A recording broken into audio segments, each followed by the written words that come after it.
When the automobile first sprang into being, we were intrigued. Here, within the reach of every pair of hands, was an instrument that would annihilate distance and time.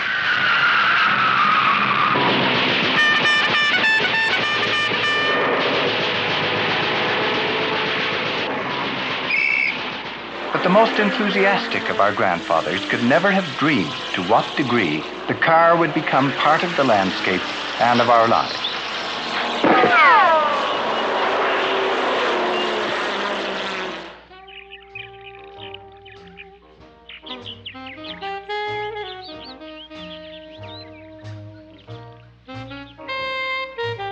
The automobile is omnipresent. We spend our time making them, building roads for them, financing them, repossessing them, producing gas and oil for them, driving them, selling them, and scrapping them. Today, 1 out of 3 adult North Americans makes his living directly or indirectly from the automobile.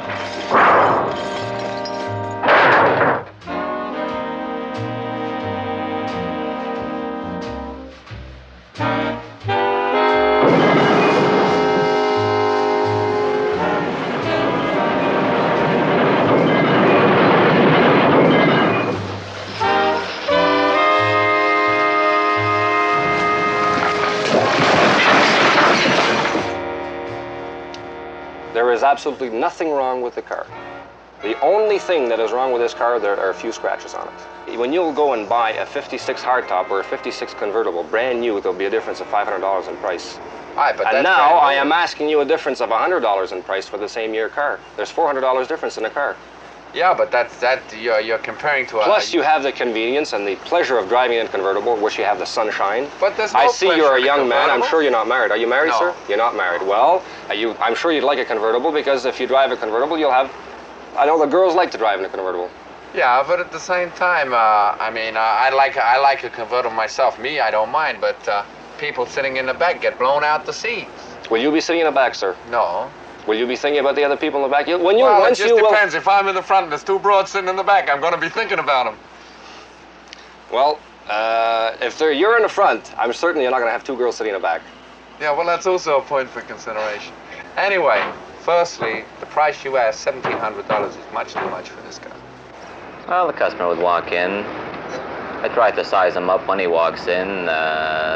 In the sales world, I guess in all selling fields, they have a certain feeling about people.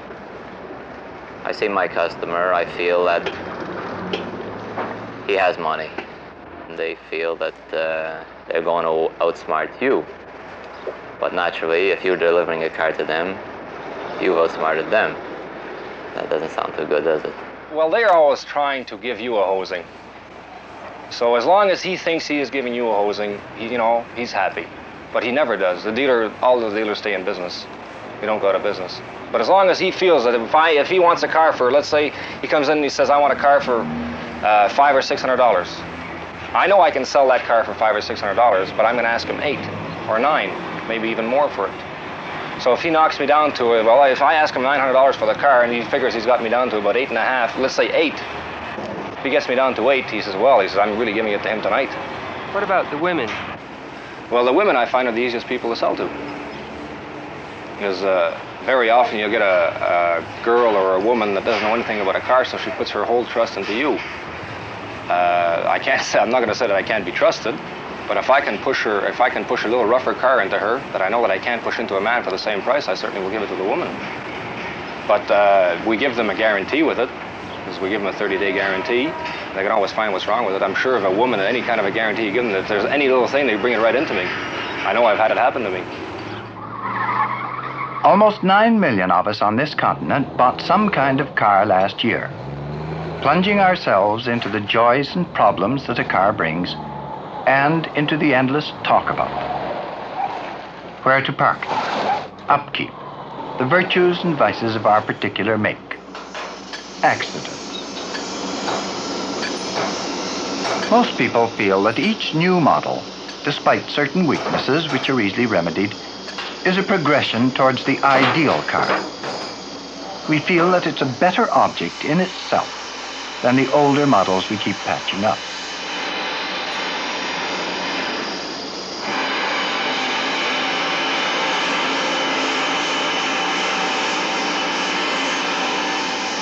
Very few people, on the other hand, are not satisfied with any existing car. Mr. Raymond Loewy designed this one for himself alone. In the New York offices of his famous designing firm, Mr. Loewy has long pondered the problems of car design. I love car. That's, to me, it's the joy of life, a good car. A racy, nervous car, a car where you can feel the road, feel integrated with the road, associated with highways, where the steering is of such characteristics that if there's a bump on the surface, you feel it. I like to feel that bump. I don't want to be dissociated from the landscape and be sitting in feathers and rolling on the soft sponge rubber on a road of mayonnaise, you must call it. I like to feel the road. I like driving. Therefore, I drive mostly European cars because they give me that feeling. And recently, I must say, some of the American automobiles are going in that direction, and I think it's wonderful news. Many people feel that present-day cars are badly designed. How do they get that way? Excuse me. It's rather, well, I would say a constant process.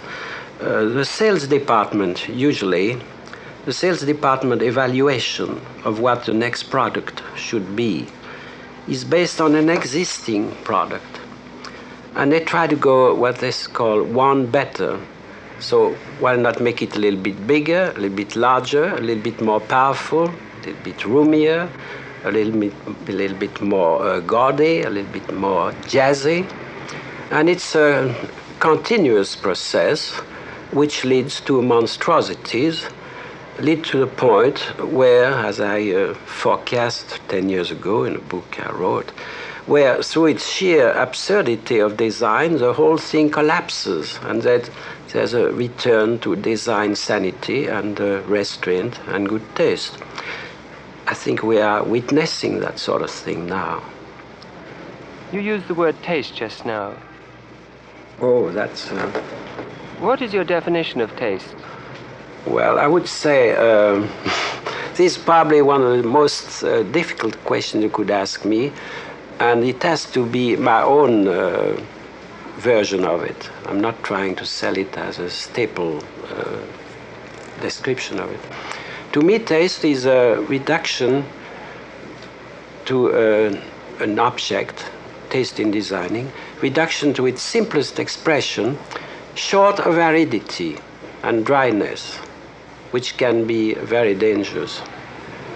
In other words, we believe when we design anything, in designing it as simply as we can, devoid of superfluous ornamentation, so it's functional and clean and neat, but short of being dry and forbidding.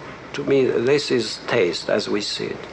Do you believe that the yearly model change is economically wasteful? Well, that has been extensively covered too by others.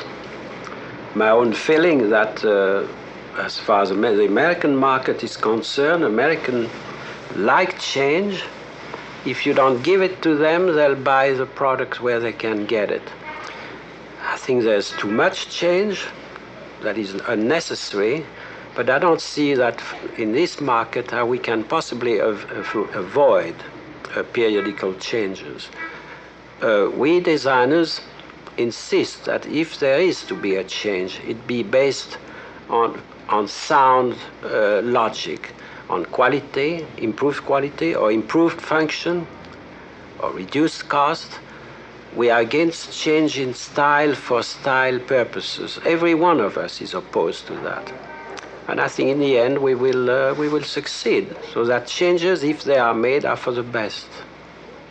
You see, actually a car is a buckboard. It should be a plain platform with 4 wheels or 3 wheels perhaps, and an engine placed here or there, and then you simply make this thing move.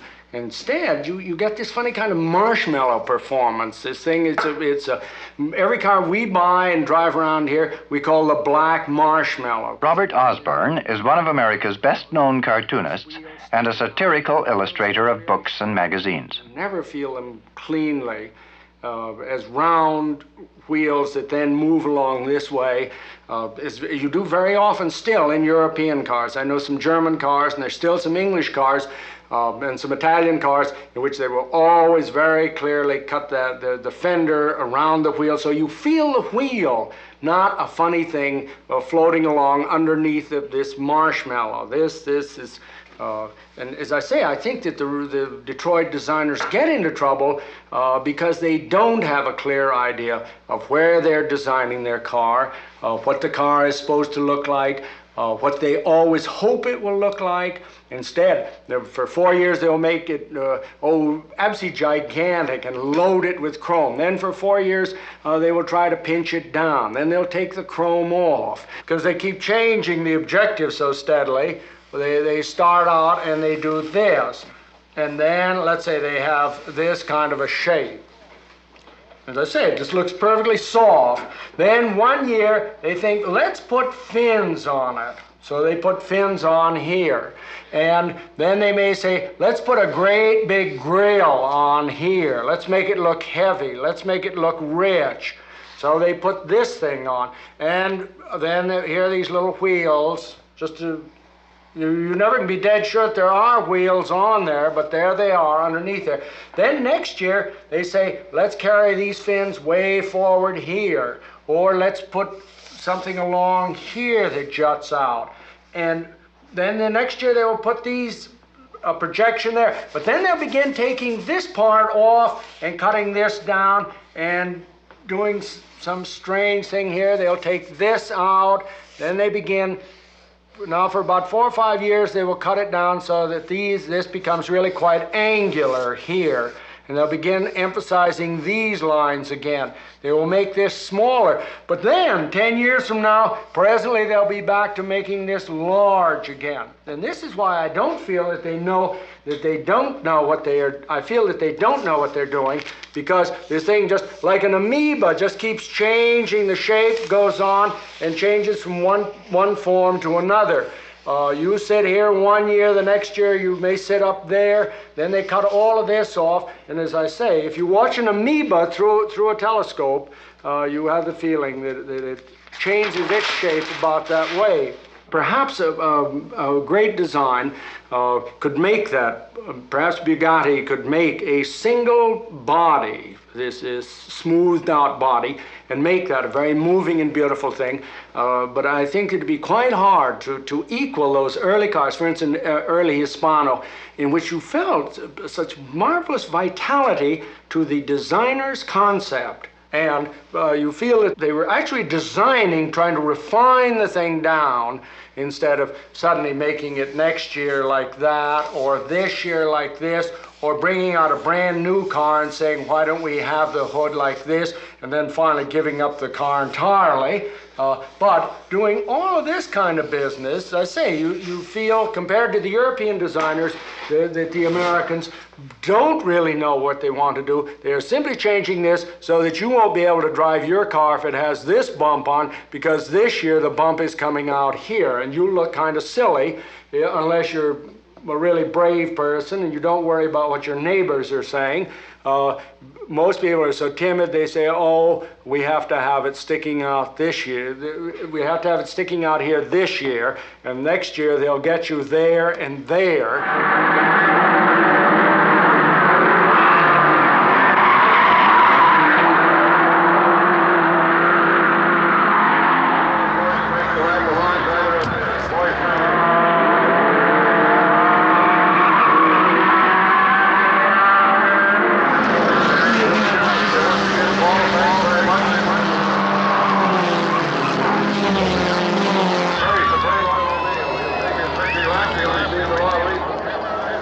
A few people still enjoy the performance of a fast car. Well, they're on 1,500 for 30 seconds.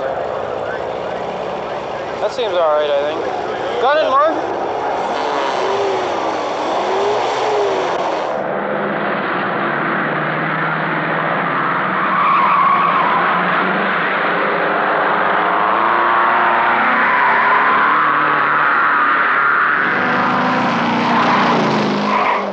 But with everybody desiring the freedom a car brings, a few problems have arisen.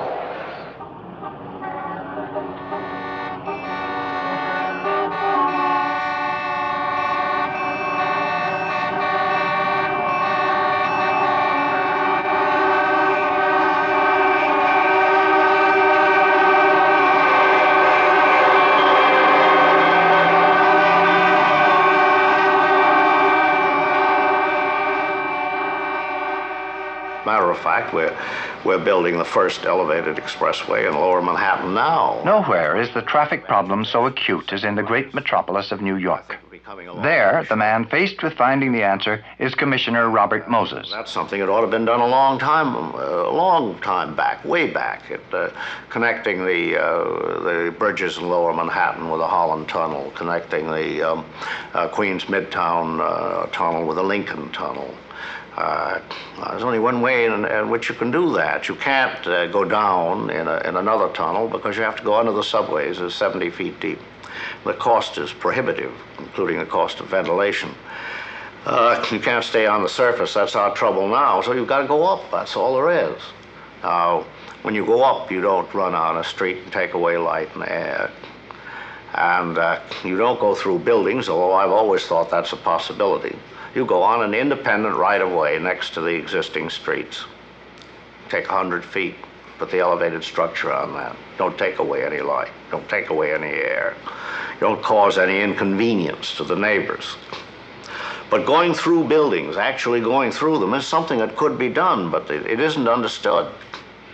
And I remember some years ago, I talked to Governor Smith about going through the Empire State Building. And he said, where? I said, the second and third floors. It'd take 100 feet, half the building. He said, you're crazy. I said, why am I crazy? He said, we've got a bank in there. Upstairs bank.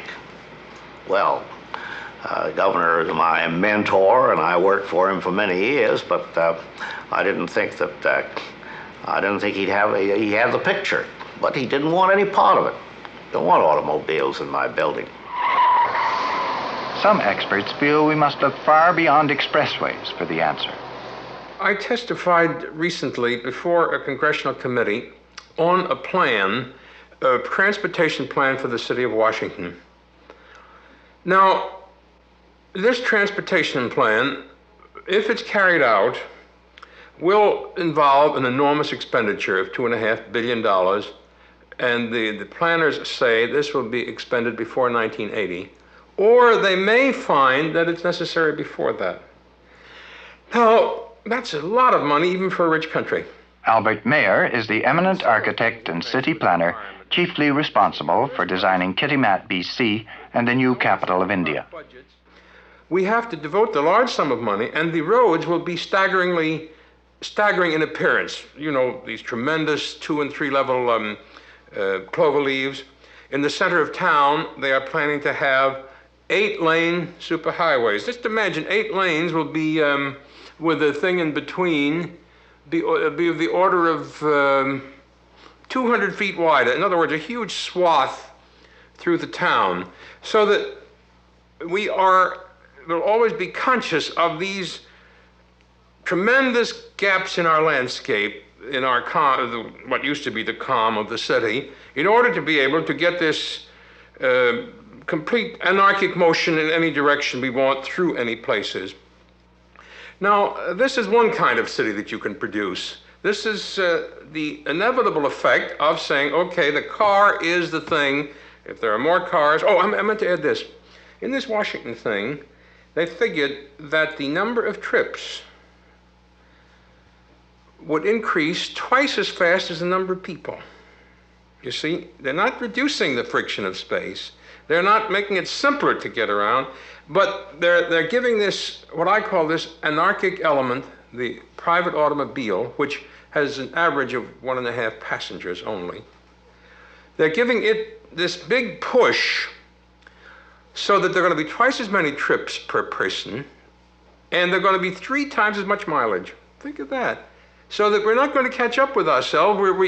This new element of superhighways, or what they call expressways, will keep on encouraging more and more of the car, and its use so that we can never catch up to it. One of the great developments of the last decade and a half has been what's called the regional shopping center. Now, this regional shopping center is quite a decent place when you get to it. They have the conventional design is a big mall. People walk. They aren't interfered with by cars. It's a haven of quiet, a haven of separation, if you like. Cars all around it, so you can get there. When you get there, you can have peace, you can sit down, you can shop when you feel like, you aren't crisscrossed by all this traffic. Now, if this principle is adopted to the center of us, adopted and adapted in the center of our cities, we can really, we're not helpless victims, or we don't have to be, is what I'm trying to say. And I'd like to emphasize this. We can control it if we aren't advertised to death, if we aren't pressured to death. If we could make ourselves heard, we can, I think, with greater economy, produce better living than by simply assuming as one of the commandments that the automobile is the god of the situation.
Every year now in North America, there are enacted rather strange ritualistic performances in which men pit their skill and cunning against the powers of the automobile.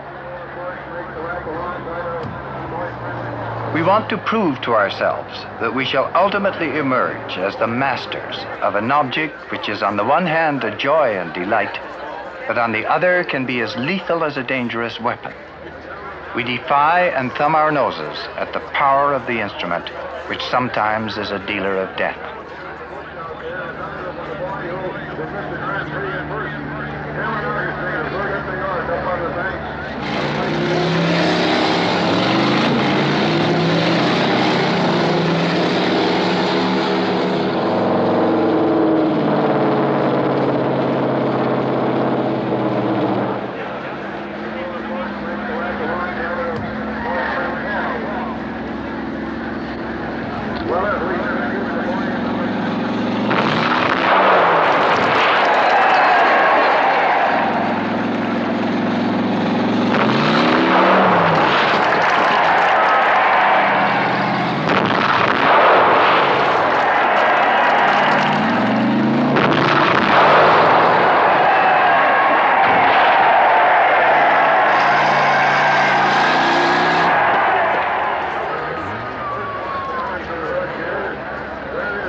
moment of victory is the moment of our triumph, and the mighty car goes to its ignominious end.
Within the next 10 or 15 years, the number of automobiles in operation is expected to double.